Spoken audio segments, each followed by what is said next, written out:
नमो नमो अरिहन्ताय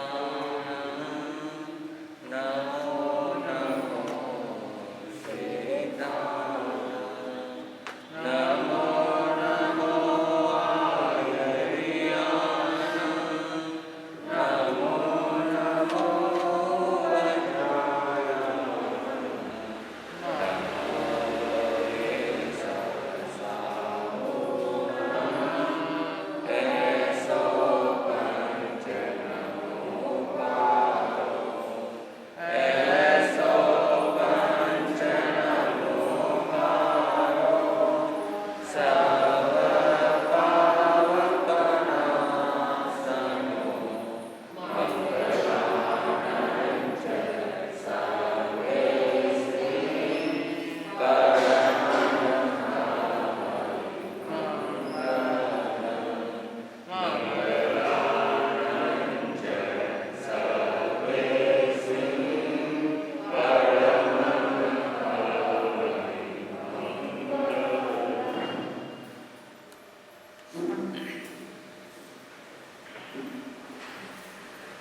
मेरी लागे गुरु संग प्रीत दुनिया क्या जाने मेरी लागे गुरु संग प्रीत दुनिया क्या जाने क्या जाने भाई क्या जाने क्या जाने भाई क्या जाने मुझे मिल गया मन का मीत दुनिया क्या जाने मुझे मिल गया मन का मीत दुनिया क्या जाने सारी दुनिया का ठुकराया सारी दुनिया का ठुकराया अब तो तेरी शरण में आया अब तो तेरी शरण में आया फिर छोड़ दी जग की प्रीत दुनिया क्या जाने मैंने छोड़ दी जग की प्रीत दुनिया क्या जाने मेरी लागी गुरु संग प्रीत दुनिया क्या जाने मेरी लागी गुरु संग प्रीत दुनिया क्या जाने ताल अलग है राग अलग है ताल अलग है राग अलग है यह मेरा वैराग अलग है यह मेरा वैराग अलग है मैं गाऊं खुशी के गीत दुनिया क्या जाने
अंतराय कर्म का विवेचन चलना है।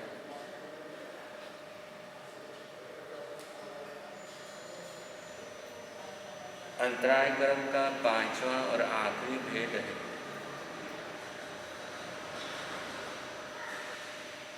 वीर्य अंतराय कर्म।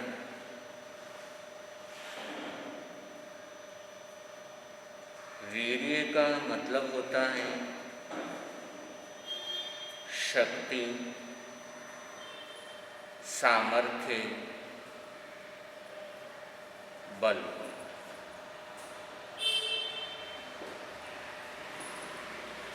आत्मा की स्वयं की शक्ति तो बहुत है,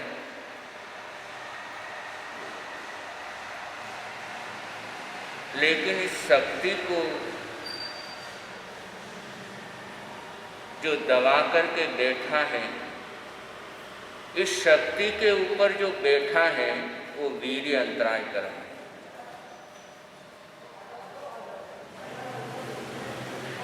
वीर्य अंतराय कर्म के कारण आत्मा की जो शक्ति है अनंत ज्ञान की, आत्मा की जो शक्ति है अनंत बल की, वो शक्ति मंद हो जाती है।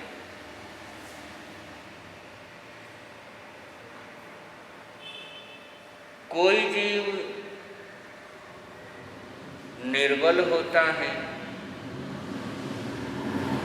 कोई जीव शक्ति से भरपूर होता है। किसी व्यक्ति के चेहरे पर हमेशा ताजगी रहती है और किसी व्यक्ति के चेहरे पर हमेशा उदासी रहती है। कोई व्यक्ति उमंग से लबरेज रहता है तो कोई व्यक्ति उमंग से बिल्कुल शून्य रहता है। और ये फर्क जो होता है ये वीर्य अंतराय कर्म के कारण होता है। जिस इंसान पर इस कर्म का गहरा प्रभाव पड़ता है वह व्यक्ति उत्साह और उमंग से रहित होता है। ये कर्म उत्साह और उमंग को खत्म कर देता है।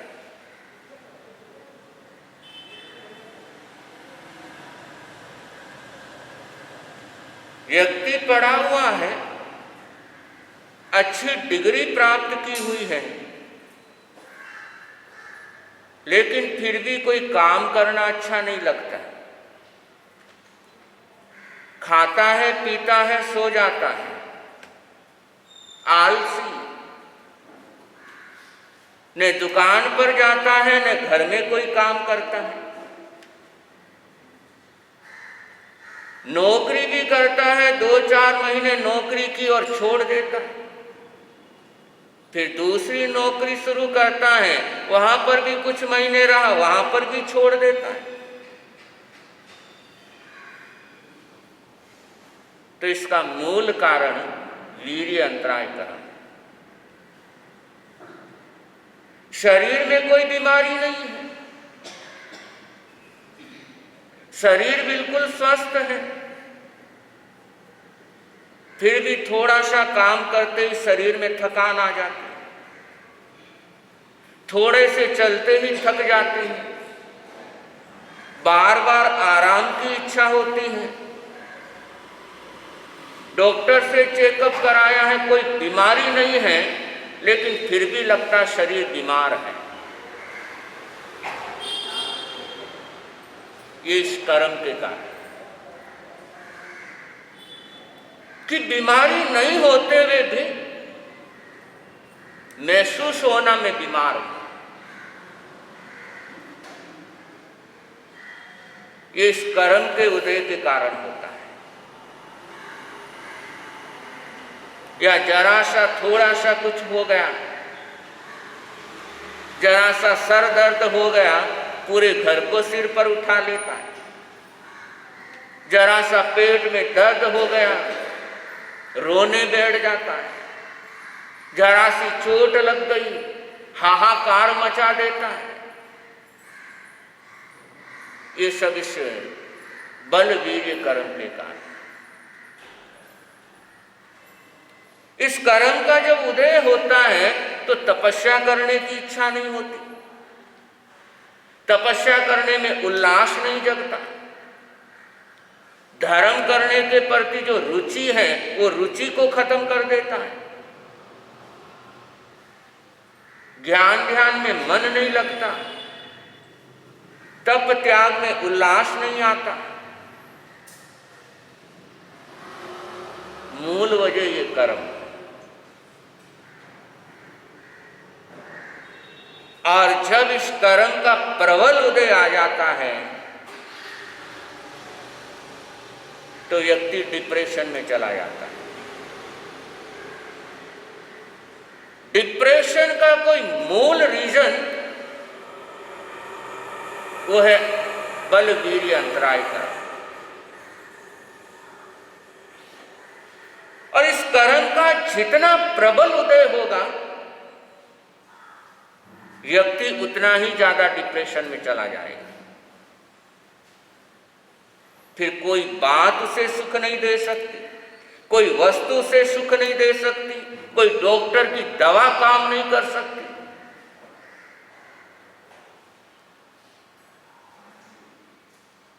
तो इतना भयंकर ये बल वीर्य अंतराय कर्म है।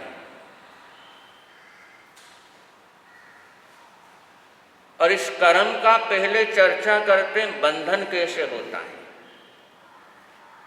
इस कर्म को हम कैसे बांधते हैं।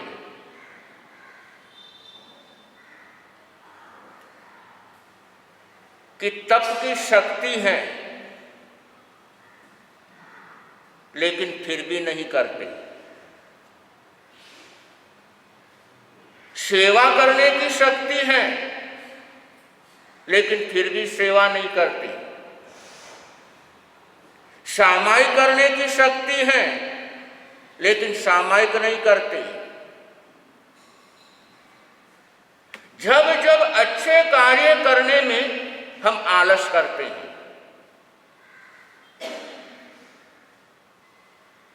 जब जब अच्छे कार्य को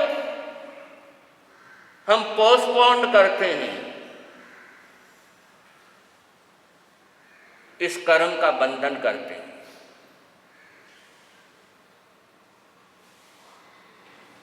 कि जिस पल अच्छे कार्य में हमने डिले कर दी,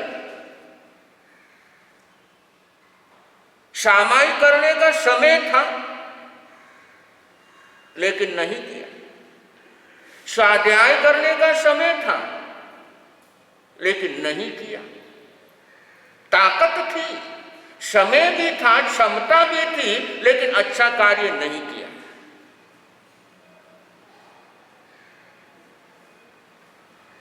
सासू ससुर की सेवा कर सकते थे, बहुत बढ़िया मौका था लेकिन नहीं की।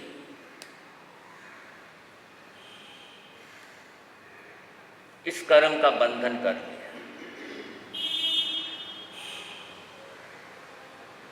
इसलिए अच्छे कार्य को कभी पेंडिंग नहीं करना, कभी अच्छे कार्य को पेंडिंग की लिस्ट में नहीं रखना चाहिए। चाहे वो तपस्या के रूप में है, चाहे स्वाध्याय के रूप में है, चाहे सेवा के रूप में है, ये तो तत्काल होना चाहिए और बिना कहे होना चाहिए।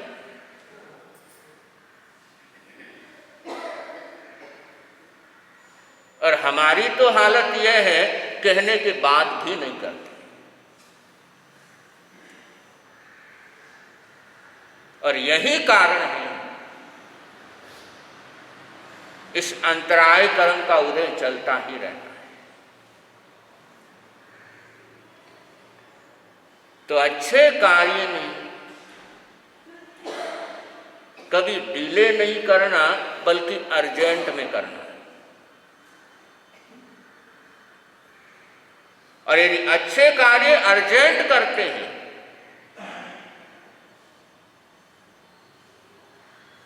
तो इस कर्म का क्षयोपशम होता है।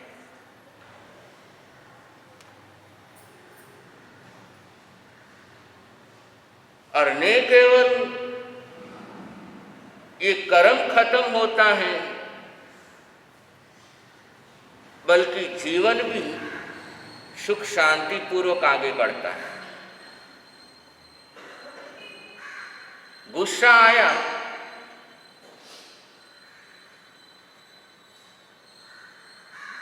गुस्सा अर्जेंट में नहीं किया,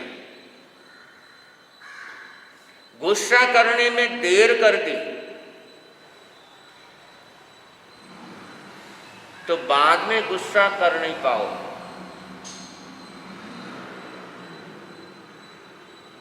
माला करने के भाव आए, माला उसी समय कर ली तो हो जाएगी, और ये सोच लिया नहीं अभी नहीं, घर के काम निपटा करके करूंगी, तो फिर होना मुश्किल हो जाता है।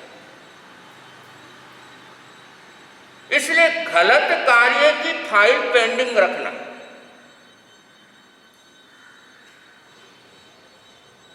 कि अभी नहीं बाद में करेंगे, गुस्सा अभी नहीं बाद में करेंगे, अभिमान अभी नहीं बाद में करेंगे, निंदा चुगली अभी नहीं बाद में करेंगे। गलत कार्यों की फाइल पेंडिंग रखना और अच्छे कार्य तत्काल करना।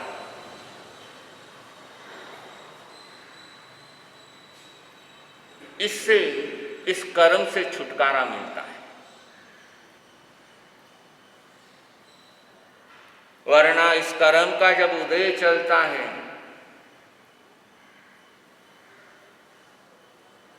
तो सब कुछ होते हुए भी जीत का सेहरा सर पर बंधता नहीं है।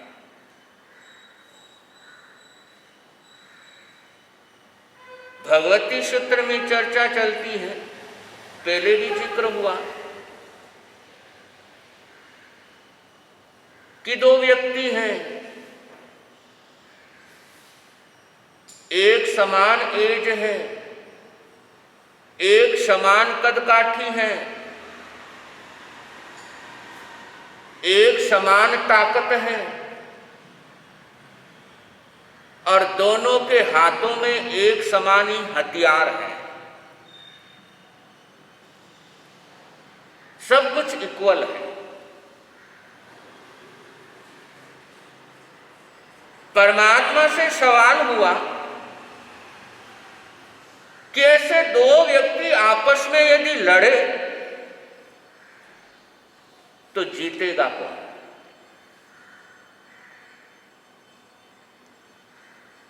कि सब कुछ बराबर है, उम्र भी बराबर, शरीर भी बराबर, कद काठी भी बराबर, हाथ में हथियार भी बराबर हैं, और दोनों में यदि जंग हुई तो उस जंग को जीतेगा।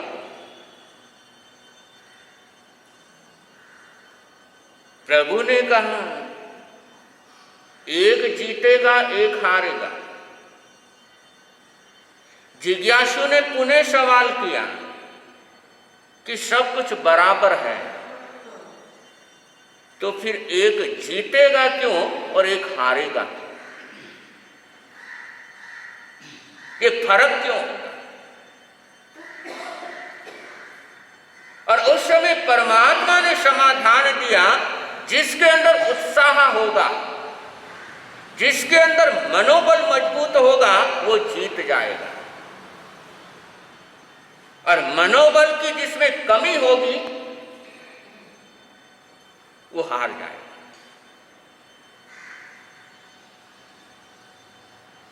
और मनोबल हमारा कितना है ये वीर्य अंतराय कर्म बल पर निर्भर करता है।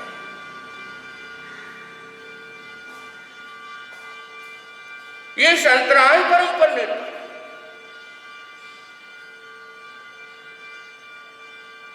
और ये सारा फर्क ये कर्म पैदा करता है।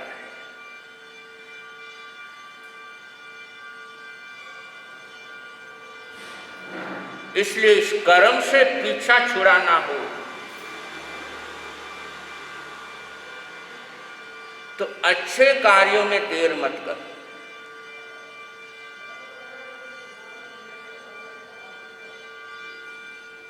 अच्छे कार्य इमीडिएट करना।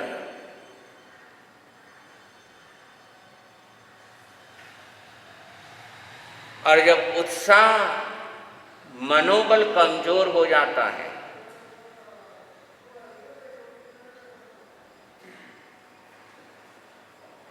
तब कैसे जन्म जन्म चेंज हो जाते हैं।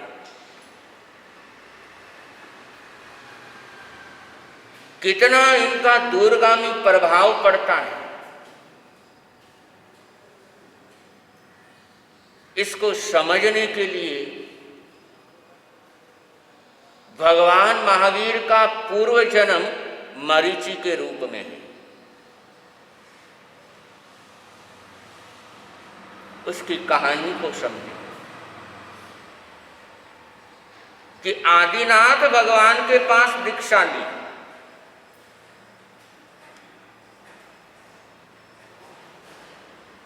राजकुमार है, भगवान का पोता है,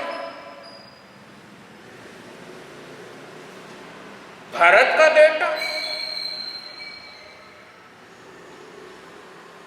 अब दीक्षा तो ले ली, बड़े उमंग उत्साह के साथ दीक्षा ली,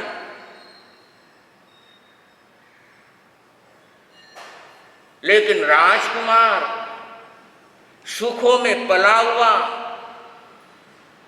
कभी मेहनत की नहीं, बिठे बिठाए सब कुछ मिल जाता है। और बैठे बिठाए सब कुछ मिल जाए तो हाथ पांव क्यों चलाए। और यही आगे चल करके परेशानी का कारण बनता है कि यदि शुरू से वो आदत लग गई कि सब कुछ बैठे बैठाए मिलता है, मेहनत करने से क्या फायदा, जो चाहते वो हासिल हो रहा है, फिर शरीर को क्यों परेशान करना। और आगे चल करके इसके भयंकर अंजाम भुगतने पड़ते हैं। इसलिए घर में अपने बच्चों से काम करवाना प्रारंभ करें।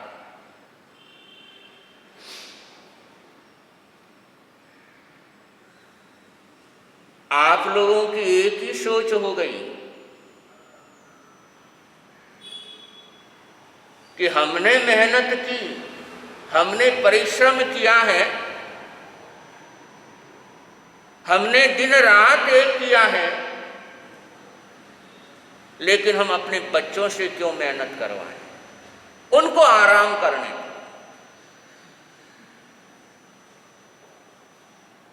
देखो, आज से 30 साल पहले का वातावरण देखो और आज के वातावरण को अनुभव करो।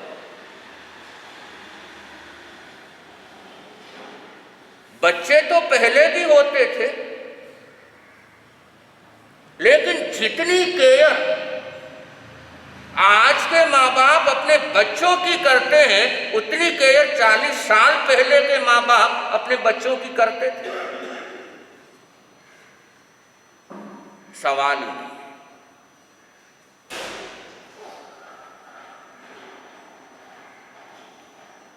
लेकिन इतनी केयर करने के बाद भी तुम्हारा बच्चा तुम्हारा होकर के रहेगा, संदेह है।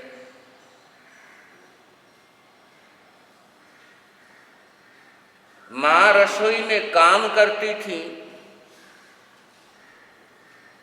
तो जिस समय बच्ची 12-13 साल की हो गई, उसको साथ में रसोई में बुला लेती थी कि आटा ओसना सीख ले, कैसे किया जाता, रोटी बेलना सीख ले, उसको सेकना सीख ले, सब्जी को सुधारना, कैसे बनाना सीख ले, और वो ट्रेनिंग मिल जाती थी। और वर्तमान में, नहीं बेटा तू पढ़ ले, नहीं बेटा तू पढ़ ले,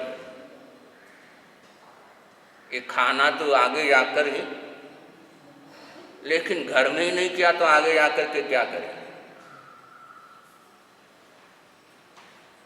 पूरी आप लोगों की मेंटेलिटी चेंज हो गई कि पढ़ाई सब कुछ है, लेकिन चाहे कितना ही पढ़ लो, खाना तो बनाना ही पड़ेगा। चाहे डॉक्टर बन जाएगी, इंजीनियर बन जाएगी, लेकिन खाना तो बनाना है। घर के काम तो करने ही होंगे, दूसरों से करवाना है तो भी तो सीखना पड़ेगा कैसे करवाना है।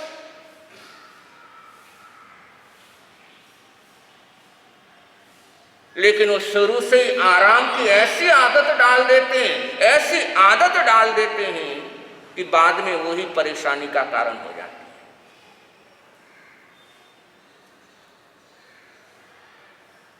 अब शुरू से ही आराम की आदत हो गई, फिर शादी के वक्त घर भी वैसा ढूंढते हैं कि ज्यादा बड़ा परिवार नहीं होना चाहिए,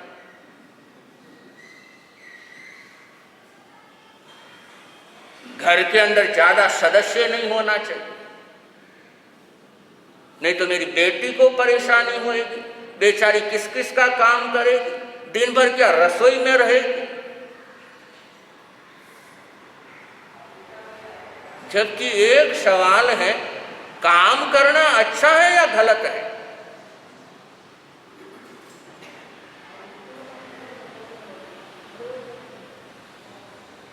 अपनी मानसिकता यही हो गई कि काम करना अच्छा नहीं।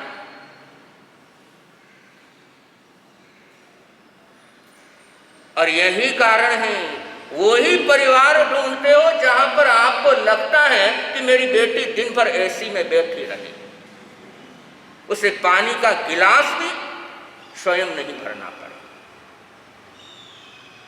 लेकिन ये स्थिति आ जाती है, भले ही पानी का गिलास स्वयं नहीं भरना पड़े, लेकिन डॉक्टर अस्पताल का बिल तो फिर प्रतिदिन भरना ही पड़ेगा।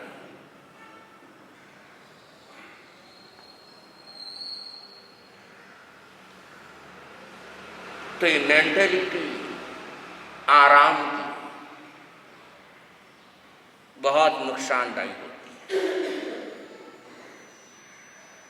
इसलिए कभी कभी नजदीक का फायदा देखने से पहले दूर का नुकसान भी देख लेना चाहिए कि नजदीक में फायदा तो दिख रहा है, लेकिन दूर में कितना नुकसान हो सकता है, इसकी भी तहकीकात हो जानी चाहिए। लेकिन अपने को किसी भी समस्या का समाधान तुरंत चाहिए, बस एक बार समस्या का समाधान हो जाए। और आदमी जब परेशान होता है तो समस्या से बाहर निकलने के लिए हमेशा शॉर्टकट खोजता है, और कभी कभी ये शॉर्टकट बहुत लंबा रास्ता हो जाता है।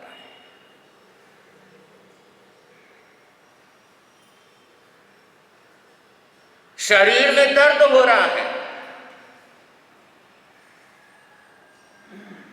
तो शॉर्टकट है पेन किलर लेते रहो,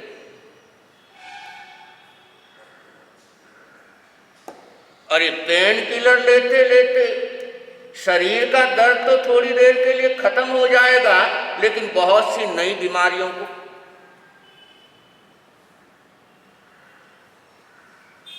रात को नींद नहीं आती, नींद लेनी है, शॉर्टकट है, नींद की गोली ले लो। ये नजदीकी फायदा, लेकिन ये नजदीकी फायदा उठाते उठाते कितना नुकसान हो जाता है बाद में जाकर के पता लगता है कि पहले तो आधी गोली लेने से नींद आ जाती थी और अब तो 4-4 गोली नींद लेते हैं फिर भी नींद नहीं आती।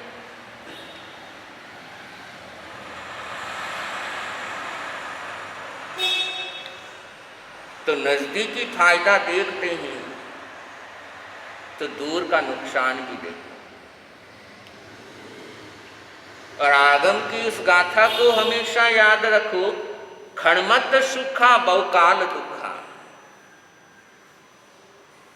कि थोड़ी देर के सुख के लिए बहुत लंबे काल का दुख मत खरीदो। कि थोड़ी देर का सुख पाने के लिए, थोड़ी देर का आराम पाने के लिए लंबे काल तक दुख भोगना पड़े, ऐसा प्रोग्राम मत बनाओ।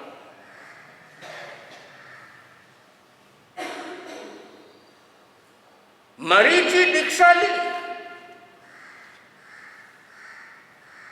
लेकिन साता में पला बड़ा था, जिंदगी में काम कभी किया नहीं था, शरीर को परेशान कभी किया नहीं था। अब संत की चर्या है, कठिन चर्या है, और वो कठिन चर्या पालते पालते फिर नानी याद आने लगी। अब करे क्या?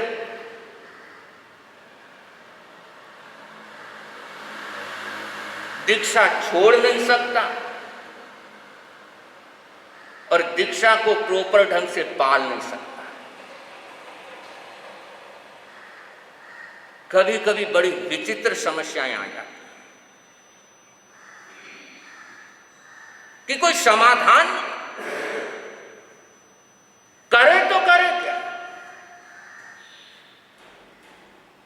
एक तरफ अपने खानदान को देखता है कि मेरे दादा आदिनाथ भगवान हैं और दीक्षा को छोड़ूंगा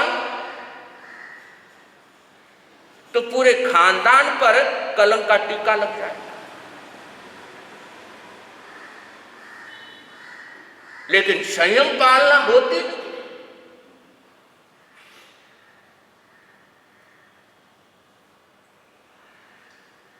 तो मरीचि ने ऐसे समय के अंदर नजदीकी फायदे वाला रास्ता ढूंढा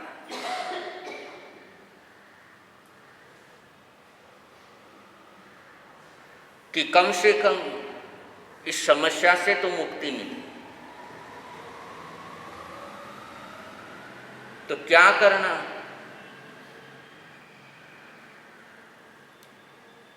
तो कुछ छूट अपने लिए कर ली कि घर में चलता हूं, रास्ते में तो बहुत गर्मी लगती है, तो साथ में छत्र रखूंगा। गर्मी के अंदर चलता हूं तो रोड पर पांव जलते हैं, तो खड़ाऊ पहनूंगा। तो श्रमण धर्म से अलग हो गया, मध्यम मार्ग अपना लिया।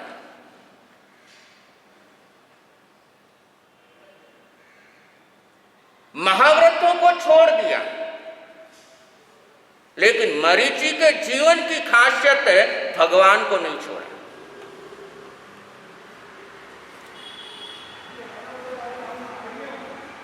जहां भगवान जाते हैं उनके पीछे पीछे पहुंच जाता है, और भगवान जहां ठहरते हैं वहां बार वो भी ठहर जाता है।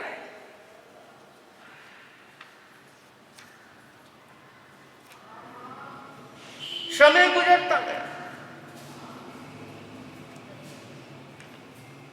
और जो भी आता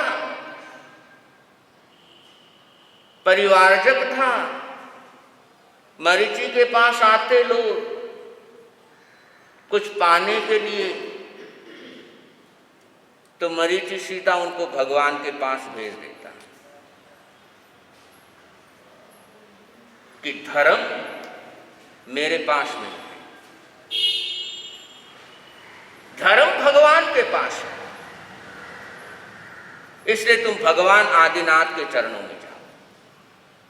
सब कुछ होते हैं कि ईमानदारी नहीं छोड़ी। सत्य कहता धर्म मेरे पास नहीं है, धर्म की आराधना करना हो तो तुम भगवान के पास जाओ। और अनेकों लोगों को मरीचि ने जिन धर्म के साथ जोड़ा, संत नहीं है, महाव्रती संत नहीं है, लेकिन फिर भी जिन धर्म के साथ। और एक बार मरीचि बीमार हो गया।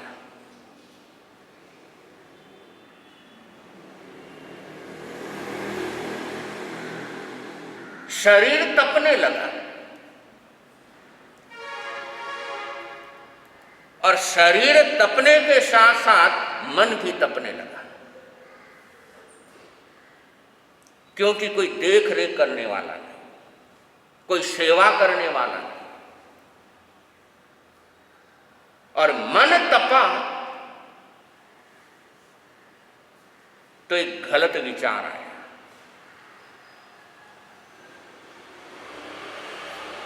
कि मेरे पास इतने लोग आए, सबको मैंने भगवान के पास भेजा, किसी एक को भी अपने पास रखता तो इस बीमारी के अंदर मेरी सार संभाल करता।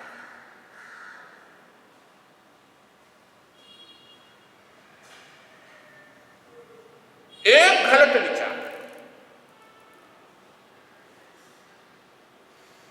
और जैसा सोचते हैं वैसा होता है।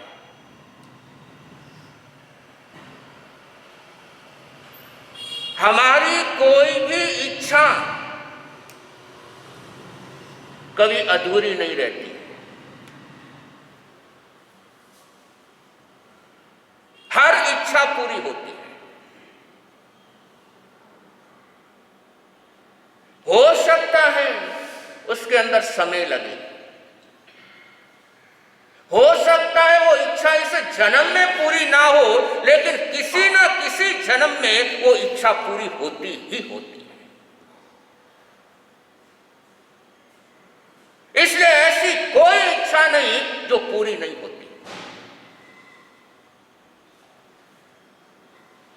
उत्तराखंड सूत्र के अंदर जिक्र चलता है, संवेगेणम बनते जीवे किम जनिए, कि संवेग मोक्ष की इच्छा रखने वाले को क्या प्राप्ति होती है।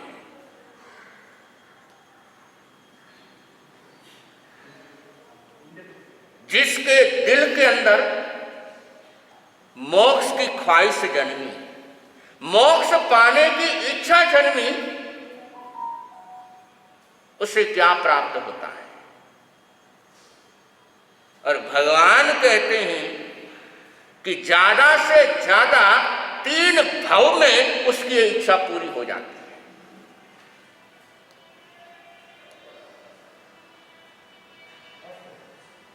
इसलिए इच्छाएं हमेशा अच्छी रखो।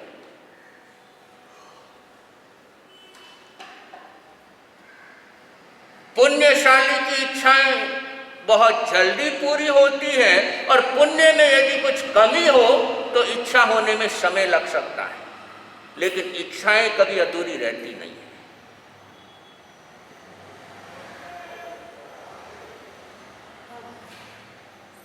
तो मरीचि के मन में इच्छा जन्मी कि मैंने अपना कोई शिष्य बनाया होगा, और ये इच्छा जन्मते ही मरीचि के जीवन में शिष्य आ गया।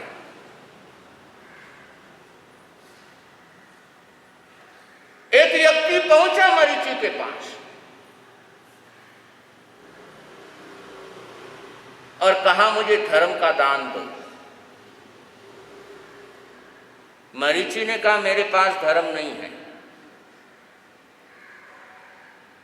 धर्म तो परमात्मा के पास है। और वे व्यक्ति कहने लगा कि जब धर्म तुम्हारे पास नहीं है, परमात्मा के पास है, तो तुम यहां क्यों बैठे? मुझे कहते हो तुम धर्म पाना चाहते हो तो परमात्मा के पास जाओ, आदिनाथ भगवान के पास जाओ, लेकिन तुम यहां क्यों बैठे? तुम भी चलो। और तुम यहां बैठे हो, इसका मतलब तुम्हारे पास भी कुछ है।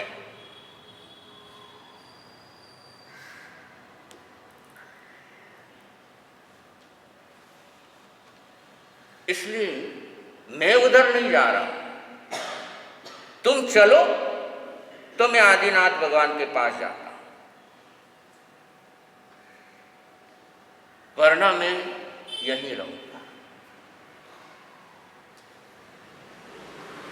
मरीचि कहता मेरे पास धर्म नहीं है, लेकिन आगंतुक व्यक्ति जिसका नाम कपिल, वो कहता तुम्हारे पास है, और तुम्हारे पास नहीं है तो तुम यहां क्यों बैठे हो? तुम क्यों नहीं जाते वहां?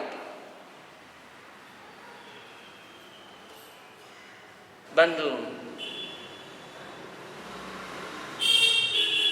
कभी किसी को झूठ बोलने के लिए मजबूर मत करो। बहुत बार सामने वाले की मजबूरी को समझना चाहिए।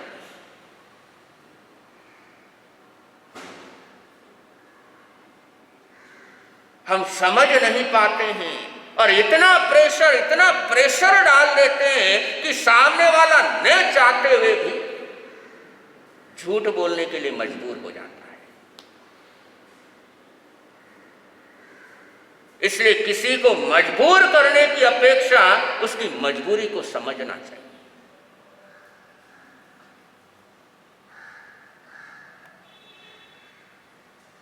और जब बार बार कपिल ने कहा तो मरीचि के मुंह से निकला इत्थम पीतहि, कि धर्म इधर भी है और धर्म उधर भी है। धर्म मेरे पास भी है और धर्म आदिनाथ भगवान के पास भी।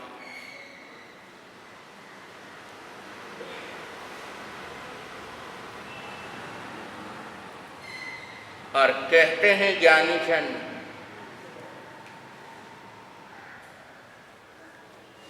इस गलती का भुगतान, झूठ बोलने की गलती का भुगतान, जो है नहीं उसके लिए कहना मेरे पास है,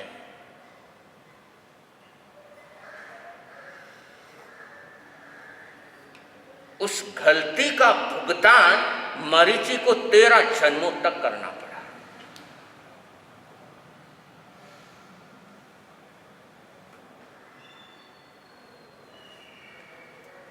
और जो है नहीं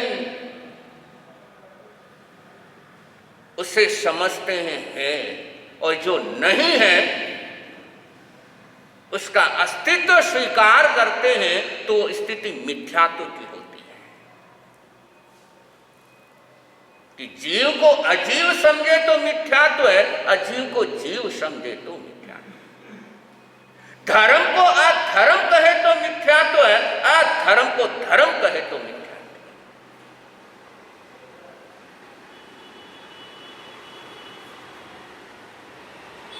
तेरह जन्मों तक मरीचि के आत्मा का उजाला गायब हो।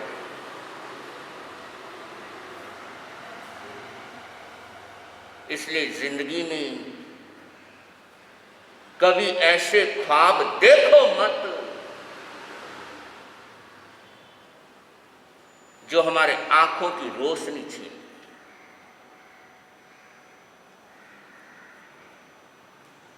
और याद रखो, पांव में चुभा हुआ कांटा तो कुछ देर के लिए बर्दाश्त किया जा सकता है, लेकिन आंखों में गया हुआ एक छोटा सा कण बर्दाश्त होता नहीं। और आंखों में वो छोटा सा कंकड़ घुस गया है और उसको समय से नहीं निकाला गया तो आंखों की रोशनी जाने की संभावना रही। इसलिए जिंदगी में जब कभी गलत अरमान पनपने लगे, जिंदगी में जब कभी गलत ख्वाहिशें जवा होने लगी, जब कभी गलत सपने देखने लगो, उस समय स्वयं को संभाले, क्योंकि गलत अरमान है, ये आंखों में गए हुए कण के समान है।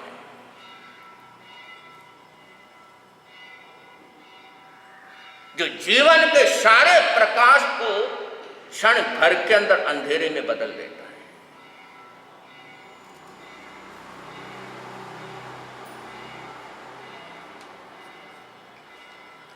इसलिए हमेशा सावचेत रहना, हमेशा सावधान रहना कि कहीं मेरी जिंदगी के अंदर कोई गलत अरमान तो नहीं आ रहा है।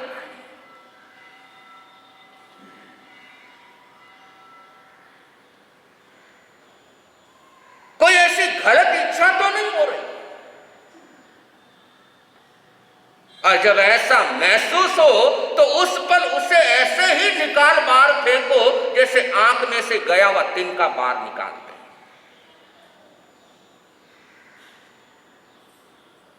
और मरीची वो कर नहीं पाया।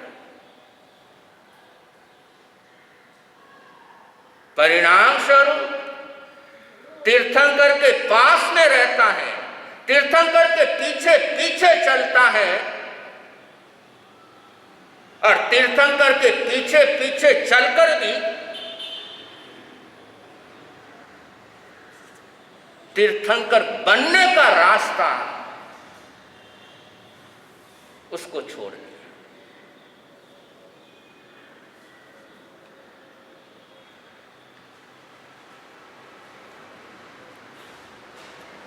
तो जिंदगी में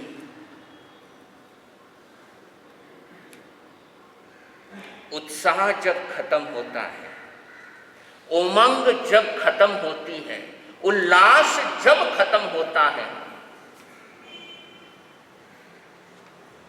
तब मन के अंदर गलत इच्छाएं पनपती हैं।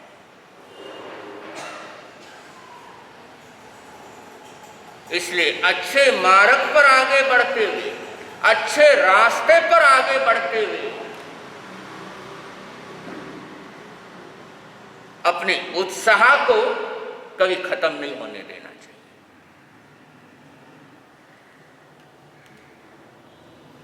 और उत्साह खत्म हो गया, उसी पल भटकने वाले मार्ग पर हम आगे बढ़ जाते हैं। और एक बार भटकन वाला मार्ग ले लिया, बहुत कठिन होता है वापस राजमार्ग पर आना।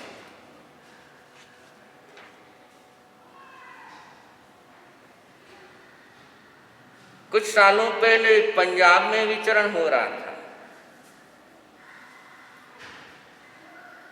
और एक गांव से दूसरे गांव जाना था। एक था राजमार्ग, हाईवे, और ऐसा पता लगा कि थोड़ा सा उबड़ खाबड़ पथरीला रास्ता है, कांटों वाला रास्ता है, उस रास्ते से जाएंगे तो 1.5-2 किलोमीटर का बचाव हो जाएगा। ठीक है, अब वो राजमार्ग छोड़ दिया और वो 1-1.5 किलोमीटर बचाने के चक्कर में वो कांटों वाला, पत्थरों वाला रास्ता ले लिया। और उस रास्ते पर आगे बढ़ते रहे, चलते रहे, और चलते चलते जब अगले गांव में पहुंचे तो देखा वो तो 3 किलोमीटर और ज्यादा पड़ गया।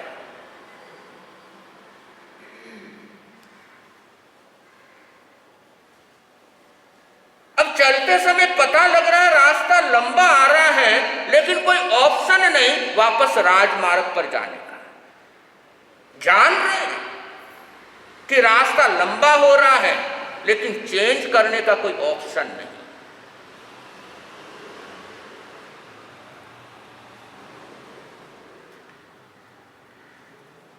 तो ये अंतराय कर्म का 5वां भेद वीर्य अंतराय कर्म।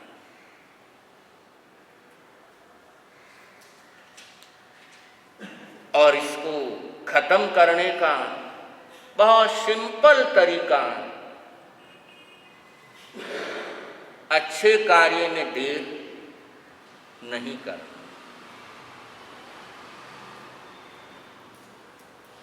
इमीडिएट करने का प्रयास करना, चाहे किसी भी रूप में है, चाहे सेवा के रूप में है, धर्म के रूप में है, सहयोग के रूप में है, किसी भी रूप में है, लेकिन अच्छे कार्य करने में प्रमाद नहीं करना। और यदि सामर्थ्य है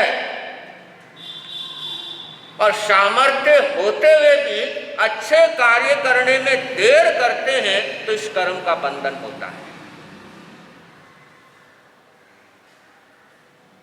अच्छे कार्य करने में किसी को अंतराय देते हैं तो इस कर्म का बंधन होता है। कि किसी के अंदर सामर्थ्य है और उसकी इच्छा है तपस्या करने की,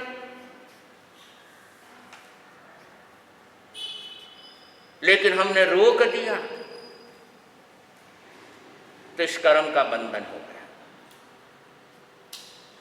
और सामने वाले की जबरदस्त इच्छा थी तपस्या करने की, बहुत उत्कृष्ट भावना थी तपस्या करने की, लेकिन हमने अंतराय दे दी, हमने करने नहीं दिया, तो उसी हिसाब से इस कर्म का बंधन होगा।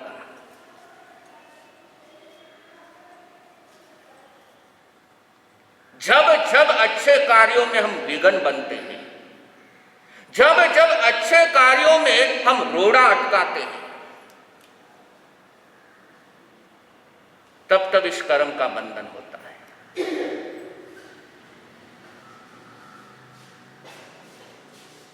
इसलिए सामर्थ्य है अपने पास तो अच्छा करें, और कोई कर रहा है तो उसका उत्साह बढ़ाएं।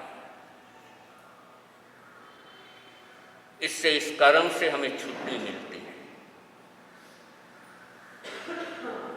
और इस कर्म के कारण ही टेंशन है, इस कर्म के कारण ही डिप्रेशन है। और आज की सबसे बड़ी समस्या है डिप्रेशन की।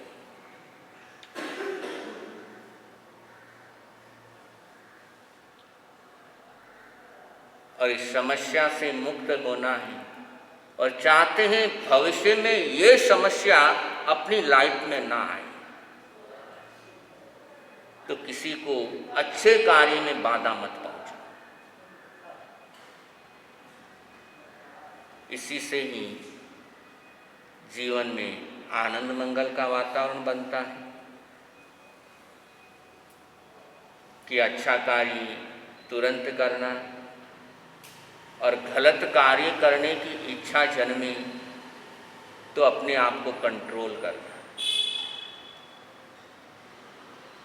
शराब पीने की इच्छा जन्मी, उस समय अपने आप को कंट्रोल करना। गुटखा खाने की इच्छा जन्मी, अपने आप को कंट्रोल करना। ऐसा नहीं कि हम गुटखा खा रहे, हमारे पास आया उसको भी दे रहे, ले भाई थोड़ा सा तो खा ले तुम। अगला बोलता नहीं, मैं खाता ही नहीं हूं, अरे यार थोड़ा सा तो ले।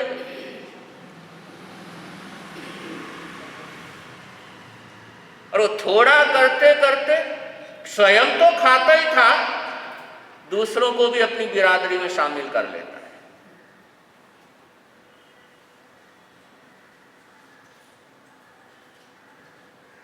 लेकिन आगमकार कहते घरत इच्छा खुद के अंदर जन्मी है तो खुद ही कंट्रोल करो, और खुद कंट्रोल नहीं कर सकते तो कम से कम दूसरों को तो इस अभियान में मत जोड़ो।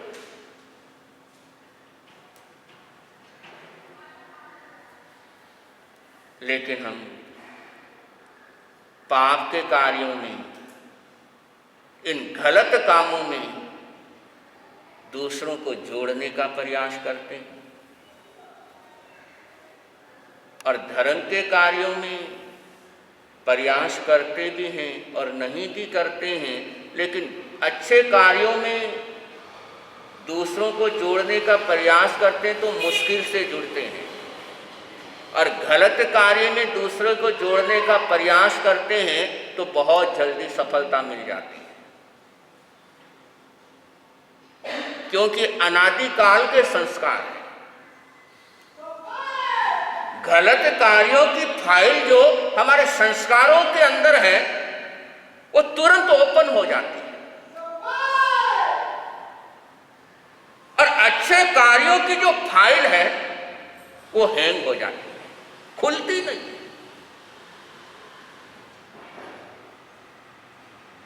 तो प्रयास करें कि हमारी लाइफ के अंदर इस कर्म का उदय ना हो, ये कर्म खत्म हो। तो इसके लिए अच्छे कार्यों के अंदर प्रमाद नहीं करना, स्वयं अच्छे कार्यों में लगना, और कोई अच्छा कार्य करता है तो उसका हौसला बढ़ाना। इससे, इस कर्म से हमें मुक्ति मिलती है। परसों के दिन आलोचना